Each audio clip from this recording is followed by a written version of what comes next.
Good morning again. We're just ending a wonderful TTX. It was amazing. It's always amazing to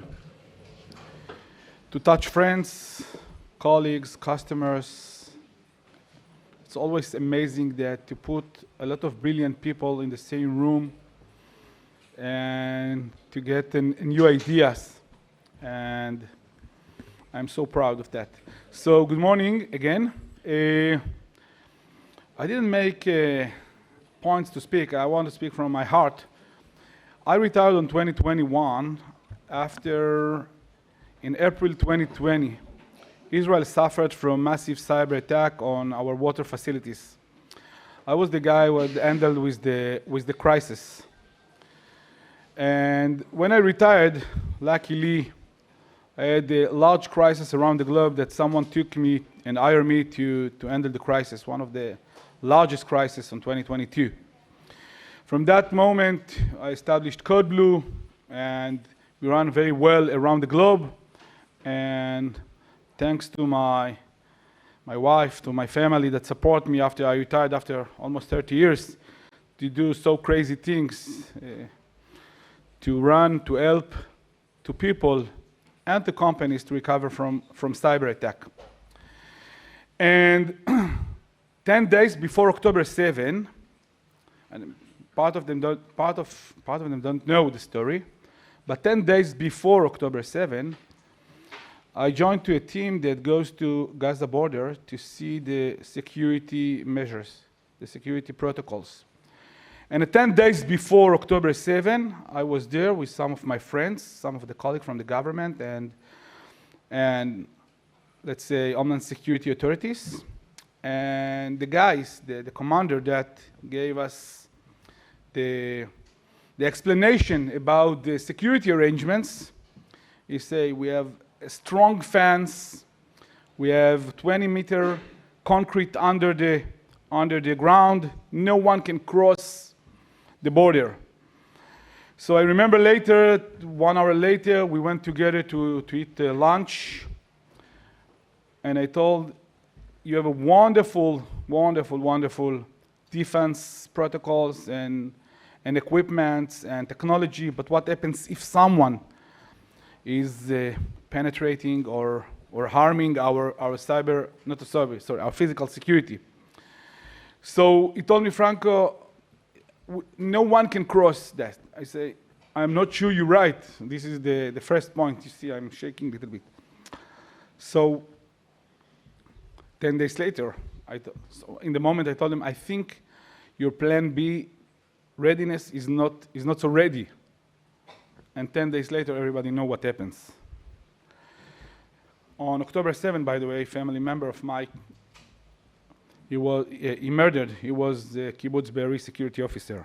So the plan B and the resilience is not just, for me, is not just the program, it's not just the technology. As Dr. Pelu told me yesterday, it's a mindset. For me, it's a mindset. I'm coming early morning and I'm thinking how we can make the world safer, better. And I understand I cannot block 100%. No one can block 100%, no matter how much you are good. I was been there. I managed the cybersecurity for all my nation. It's not whether when, okay? We need to prepare that. So after October 7, I don't know if you're familiar with that, but I built for 2 months the civilian war room to locate and find people. And with a lot of volunteers and with Code Blue, we found more than 66 missing people and hostages. So in that moment, I understood that I cannot be in any place. I cannot help to anyone, even I want. I must build something with global capabilities. I need someone that help to all the rest to manage crises. And not everything is crisis, to be honest. There is between 1 to 10, 10 is a crisis, but there are a lot of incidents that people outside, CISOs, CIO, CEO don't know how to handle. It's not something that you handle every day. So you need not just people around you, also technology. By the way, yesterday I was with Eric. We went to where is Eric? To a dinner. So one of the CISO, a NASDAQ CISO, called me, Franco, I got your number from a friend of a friend. I just need some tips. So I gave him some tips. And I said to myself, this is fit to the Blue Castle. Okay, I cannot be there, but I can help him. And with the right preparedness, he can do it by himself. Not all the crises are 10, that you need the full experts. And you know what? The most tough questions that we dealt with in the TTX, we can prepare them. We can prepare them. We can build our own risk, our own BCP, how the BCP impact and what are the alternatives. And in the end, one of the main questions, to pay or not to pay, could be small and not strategic answer. So this is why we build Blue Castle. And my vision to see a Blue Castle inside means Blue Castle in each company around the globe. This is my vision. My vision is that to be able to help to any company, no matter the size of the company, from nations, that right now we are working with Gabi Portnoy, former INCD director, trying to helping do nations to increase the resilience capabilities during a global companies, then to the small startups. Everybody need protect from the bad guys. So today we want to expose, we have a fully resilience day, but we want to start and to show you our new baby, the Blue Castle. So before we starting, let us to start the event with Please Neil and our CTO. Are you ready? One. To open our baby? Two. 1, 2, 3.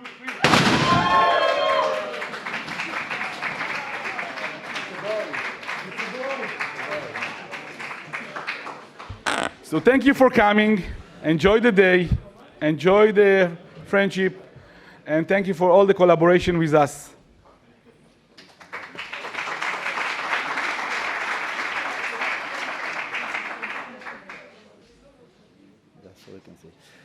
Hi everyone, my name is Itai Tomer. I'm the CPO, Chief Product Officer for Blue Castle. Very excited to be here. My background is many years in product development, product management. I actually took 3 companies from ideas in the mind of founders all the way to successful deployments with hundreds or thousands of customers. But this one is really, really exciting for me. I thought I'm too old to get excited, but I am. And that's ever since I joined Blue Castle, it is a lot about the mission. You could hear from Franco earlier, but what we build here, what we do here is really more than just a product that need to do profit. Of course, we're not against profits, but the idea that we're going to help so many other companies is really exciting and amazing. We have about 15, 20 minutes to share with you about the product that we developed. Very hard work for a long time in the last year and some, even more, 2.5 years, and I want to share with you the product. First, the reality. The problem we want to solve, I think it's very clear. The crisis reality is about taking thousands of decisions, and anyone who participated in our morning TTX, tabletop exercise, understood it. You have to get thousands of decisions, critical decisions, within the first 48 hours of a crisis. And those decisions are not done by one person. It's not just the CISO or the crisis manager. It is taken by a lot of teams. You know, a crisis is not just about the IR and computers and servers. It's a lot to do with PR, with legal, intelligence, negotiation, business aspects, etc. And that's put a very tough situation that most companies, let's be honest, most companies are not equipped to manage. Most companies are not equipped to manage a crisis where you have to take so many decisions in such a short time. So the current reality, lack of knowledge. You know, a crisis is not something that you do daily. Most CISOs, most crisis managers will be happy to avoid crisis and never have a crisis. But once you have it, you lack the knowledge. You lack an inconsistent decision-making frameworks. There's no decision-making frameworks on how to manage the crisis. Limited access to proven methodologies, which in most cases has a consequences for reputational damage, which goes beyond just lack of business. Overwhelming information overloaded, fragmented communication, we'll talk about it in a minute, and of course decision-making is not a good process. To be put in a simple manner, you can see that if communication is broken, prioritization is done wrong, synchronization is not done properly within all the teams, and then no coordination, and basically decision-making is not optimal or good at all. So, introducing Blue Castle. This is what we try to solve, and I believe we solve it in a very nice and way manner. So, it's a next-generation platform built on all the information and knowledge and the foundation of Code Blue, which managed hundreds of crises and incidents so far. You say you cannot hear me with the microphone. Should I get closer? Yeah. Better? Yeah. Okay. Obviously powered by AI, and we'll mention it a little bit further down the presentation. And the vision is simple. Blue Castle Inside, as Franco said earlier, which will help every organization manage a cyber crisis or a cyber incident as soon as it happens. Blue Castle has two major components, two major modules, if you want to call them this way, which I will refer to both of them. First one is a war room. When an incident happens, you need some tool, some platform, some product to help you manage the incident or the crisis. And the other one, we call it RED, Resilience Every Day, is a module that helps you on a day-to-day basis, every day, to prepare for your event when it happens. So let's start with a war room. Imagine that right now, while you sit here, your organization is being attacked. Can you imagine how complicated it is? You're in a lecture, you're in Israel, you're watching some nice lecture, but the organization is being under attack or under any other cyber crisis or cyber incident. So what you'd like to have, what do you want, what is the first things that come to mind that you say, I need it, I need to have now? And I think it's the war room that can help you manage everything, even from remote, even if you're here and your organization is obviously not here, and to get strategic insights in order to manage the event. We see it in very simple words, from chaos to control. What you'd like to have is an ability to manage the chaos, because once a crisis starts, it's obviously chaotic. It's obviously a chaos situation. In order to move or to transform or to change from chaos to control, what you're going to need is those three things, which I will elaborate most of the time because these things are critical and very important. First thing you need is an immediate and confident response. You need to know what to do. How do I react? What do I do next? How do I respond to this issue? Obviously, you cannot do it with unlimited manpower, so you'd like some autonomous AI power to help you with. We'll talk about it, and you'd like to do it based on a proven and solid methodology. I'm a product guy. As I said, I released so many products, so I like screens. Let's go into very few screenshots. Of course, if anyone is interested in more deep dive, demo will be happy to do it over here on our laptops. It's a product which is already up and running in production environment. So for the immediate and confident response, what do we need? Basically, we need to move from that, a screen with nothing on it, no tasks, no activities, no team members, no insight, nobody knows what to do, to that in seconds. I would like to move immediately, within 5 minutes, 10 minutes, of a very quick triage in which we explain to the system what is the situation, to a situation where I have a system isolated from my network, because maybe my network is down, maybe my entire network is encrypted, I cannot use my emails or any other organization's tools that I have, and an isolated platform that provides all the tasks, all the activities, all the owners in every single room, which gives us the holistic view. So we have the legal room and the IR and the PR and the business continuity and the crisis management team, and everyone knows what to do in seconds. More than just the tasks and activities and things that we need to do, I'd like an insight. I'd like to know what to do next, and then you have the insight. As for in this example, if that's a ransom scenario with a 48-hour deadline, but the recommendation, you do not pay the ransom now. Now, I think that the idea of I'd like to have task and every task, crisis management is not a project management. You can't just have task, put them under pending or under important or urgent and hope for the best. Crisis management is all about these countdowns. You have literally hours and minutes to complete the task on time if you want to manage the entire crisis properly. So it's all about the communication. How do you communicate with people? How does everyone, in this case John D., knows that he has 3 hours and 38 minutes to complete a task and it's getting red because we are getting closer to the task and the system knows it's complicated and difficult to finish it within time. So everything has to be clear to my team, to other teams. In most crises, it's not just managing my team, it is managing consultants, partners, third-party companies, etc., and having a very clear advice, a very clear insight of what I need to do. Now, when it comes to the insight, to the advice, and obviously to the task, you need advice and insight you can trust, right? I mean, theoretically, and again, my last 3 companies were AI-based. Anyone can develop today an AI. Anyone can easily build an agent, send some prompt to some ChatGPT, or now it's Gemini 3, it's better than ChatGPT, and next week it's going to be again ChatGPT better than Gemini 3 or some other tool. My 11 years old kid just built an agent that helps him win Fortnite games. So anyone can build agent, but you need it to be on a methodology that you trust, on something which gives you clear and complete answers on the crisis from something that managed enough crisis. And this is what we do here, and I think it's critical. It's not just another AI with a dashboard. Everyone can develop AI in a dashboard. In this university, you take 2 students and they will build it for you in a week. What we're doing is harnessing an autonomous AI power. You harness it, having AI agents, hundreds of agents, talking to each other.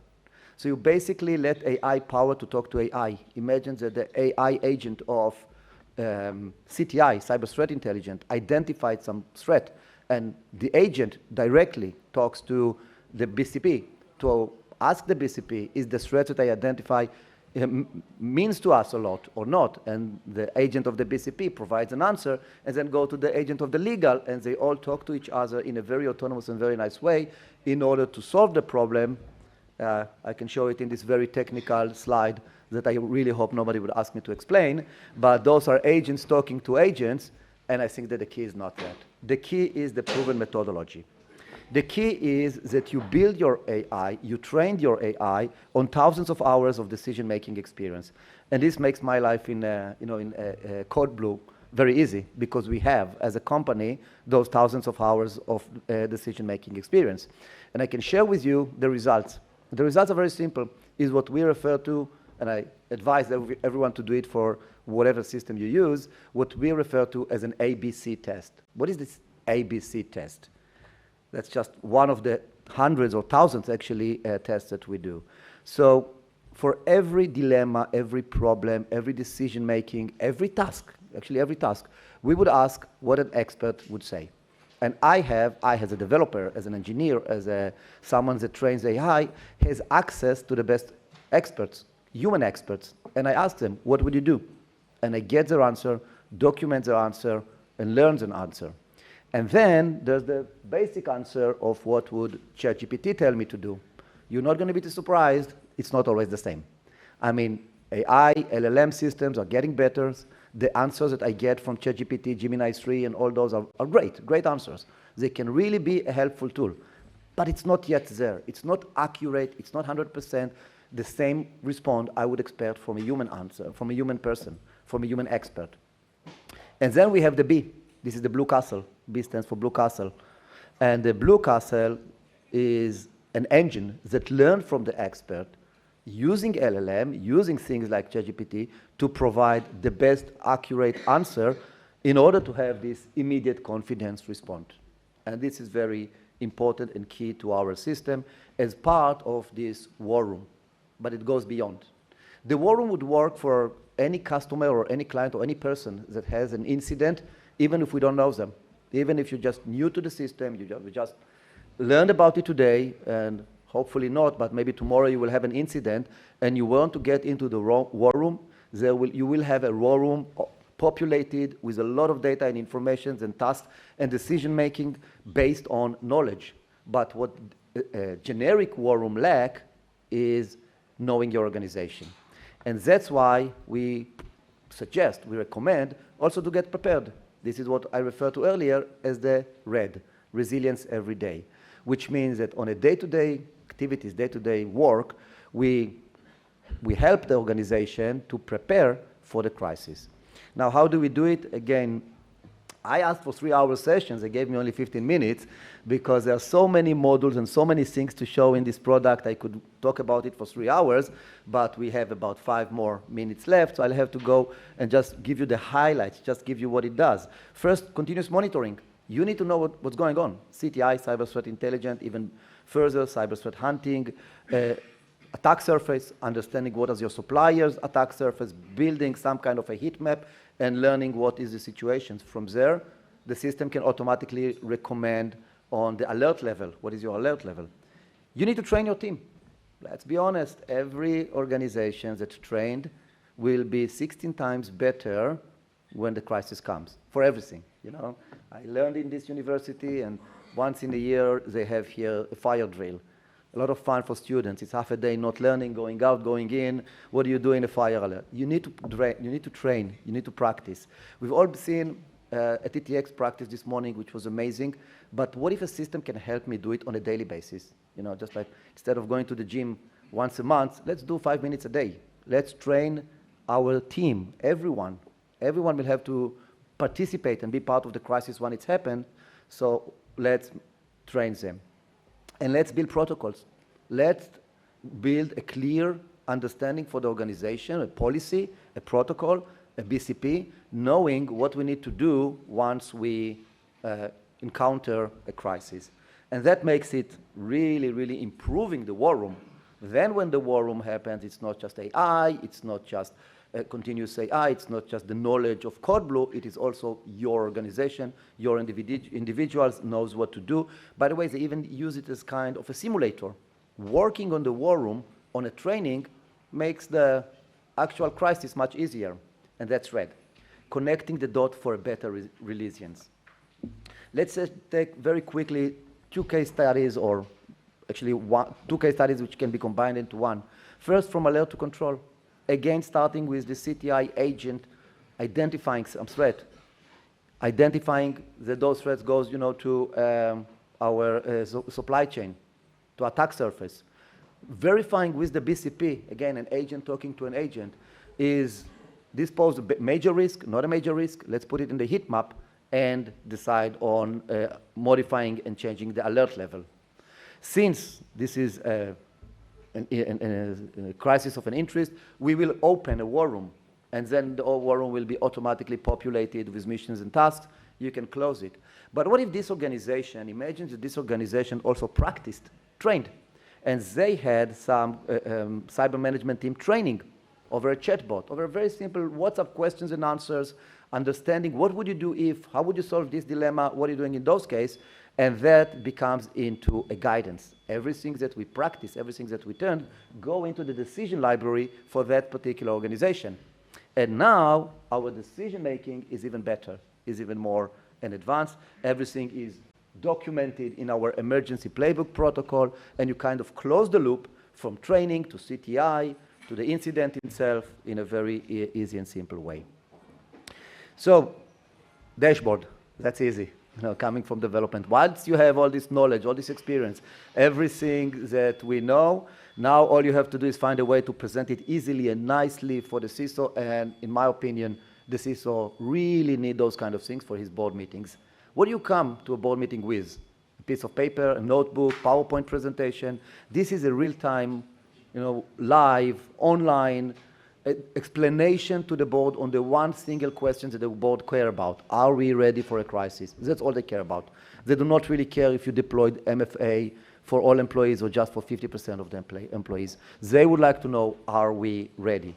And you have here everything for every room. You may say, you can see in this example, PR, intelligence, quite ready, IR, a little bit less, legal, a little bit less, and you can deep dive into the details and provide and explain why. why each room, and who's the owner, who's the risk manager for each one of them.